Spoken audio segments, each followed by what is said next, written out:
Hi, I'm Shalom, and you're watching 10Q, or so-called 10 Questions.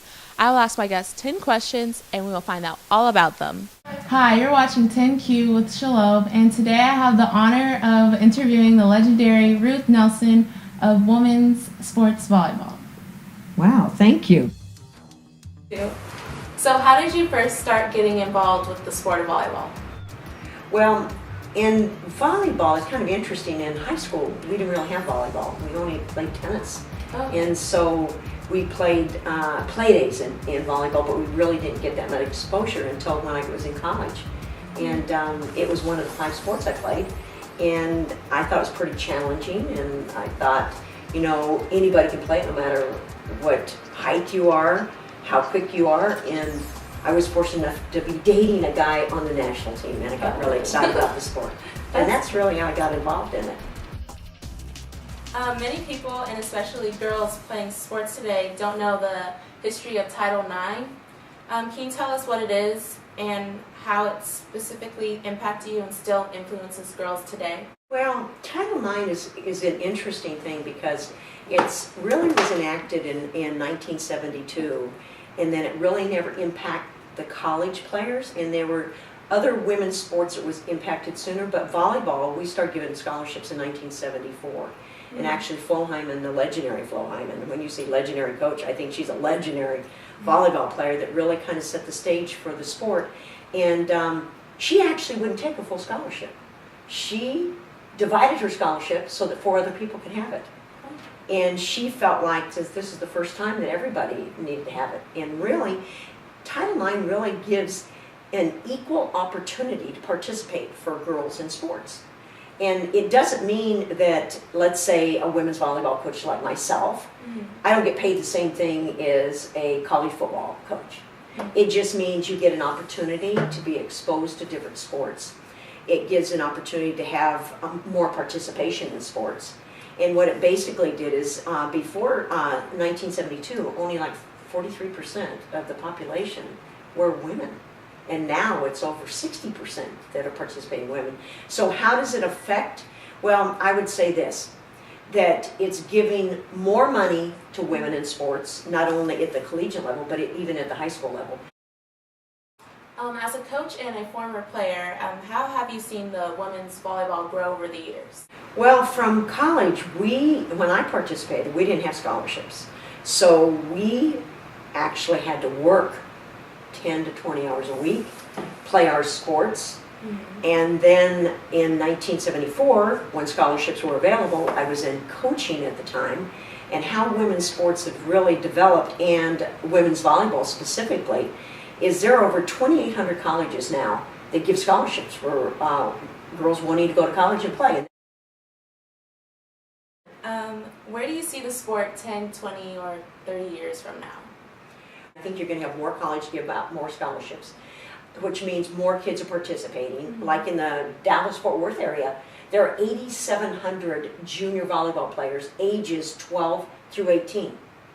In another 10 years, it's probably going to be 15,000. 20 years, it's probably, you know, by the time you ask me in 30 years, it's probably 30,000 players. And probably the predominant age is going to be like 12, 11, 10-year-olds. Because it's changing so much, because all the little girls want to play volleyball.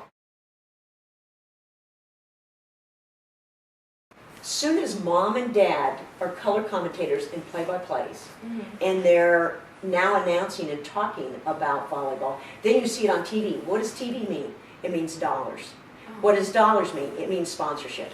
So that means that as soon as volleyball has that more exposure, then they get more on TV and more dollars. Well, where do you see usually volleyball? Beach volleyball, Misty May, Carrie Walsh, because they're very appealing on the court with their bathing suits.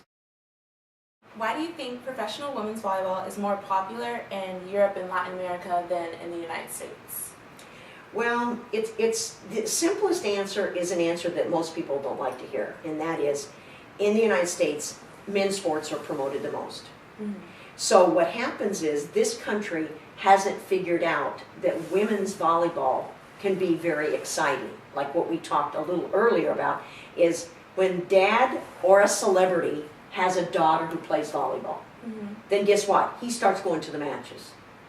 all of a sudden the TV cameras start coming, and all of a sudden everybody's trying to market products for that age group. So I would say that the most important thing about Europe, Japan, you're talking Azerbaijan, Russia, Destiny Hooker's playing in Azerbaijan, and it's in those countries, volleyball is a premier sport. If you could make an all-star roster of players, who would you put on your roster? You mean besides you? I would have to say, do I get to play or am I coaching? You're coaching. Oh, darn. Okay. I'd say Flo Hyman, Oh. which for 10 years she was the dominant player in the world and really set Title IX and was a strong advocate and lobbyist prior to her death. Rita Crockett, who was the best jumper in the world at 42 inches. Rose Majors, who's now running a junior program. She coaches in college. Of course, Danielle Scott. There's only one 5-time Olympian in the U.S. and only 3 in the world. And I'd have to say Penny. And she was a player at LSU. Of course, all these players are former players of mine. And then the setter I'd take is Debbie Green. Oh. And Debbie Green was the setter for the 1984 Olympic team. And until they win a gold medal, I think she's still the best setter in the world. So that would have to be my roster. There's a saying that it's important to know your history in order to know where you're going. Isn't it important for a player today to know the history of volleyball, and if yes, why? I'm the big advocate on that I say if you don't respect your history, there's no future.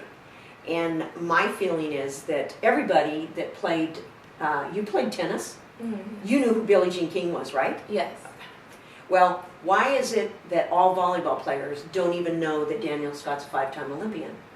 Why don't they know that Flo Hyman was the best player in the world for 10 years, and she actually got Japan, they actually paid for she and Rita to play prior to the 84 Olympics so that they could help fund the U.S. women's volleyball team. So when you really look at it, it's almost like, what do we do with volleyball? Where do we go? And I think that right now, we got to really focus in on how to get to the next level.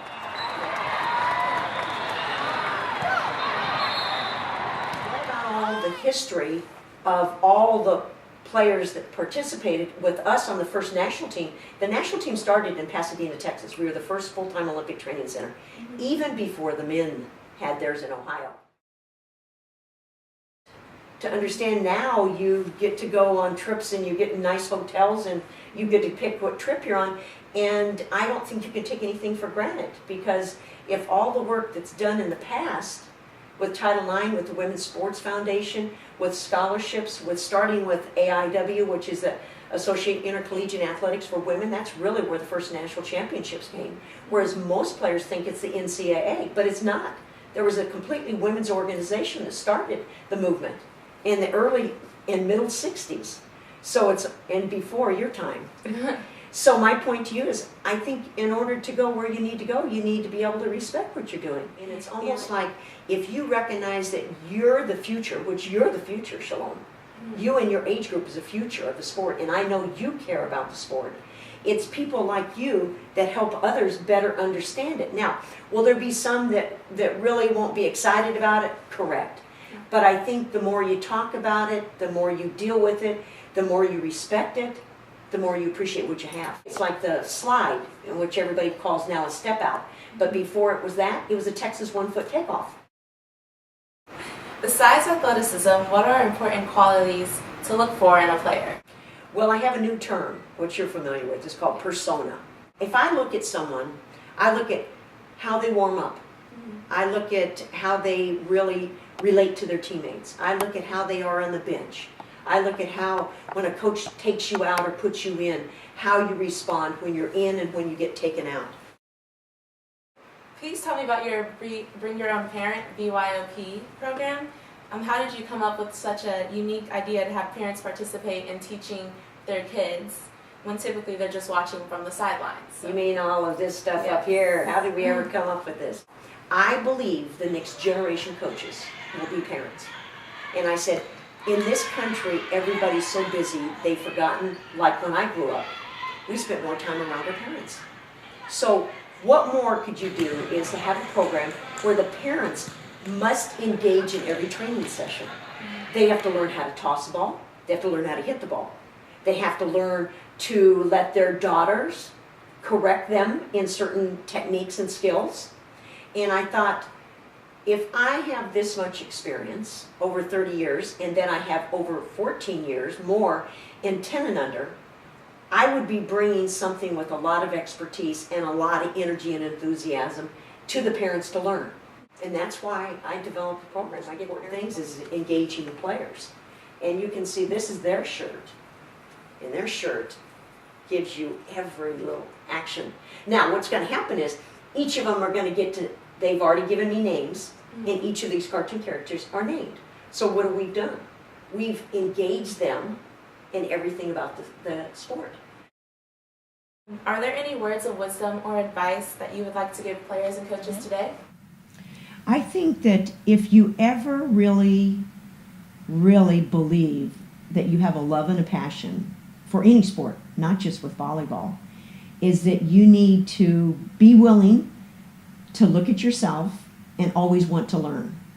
Because every time I'm even in with 8 and unders and 5 and unders and as young as 4 and a half, I think the most important thing is wanting to learn, being able to share. Don't ever feel that you have a secret that you can't share with somebody else. Surround yourself with mentors. Surround yourself with role models. And the most important thing is better enjoy what you do, because if you love it and you enjoy it, you'll do it for the rest of your life. Thank you, Coach Ruth, for interviewing with me, and thanks for watching 10Q with Shalom. Thank you, Shalom, for inviting me, and I had a great time. Moving till the first days are done, keeping it on till the day stays strong, rolling till the nighttime blazes on. All along I keep singing my song. I say this phase is always, sometimes I get so crazed, but just know that I'll always stay, cause you're my light through the haze. It's time for a champion, soothe the soul of the land, mend the heart from the sea and sand, till the sun comes up again. Time for a champion, soothe the soul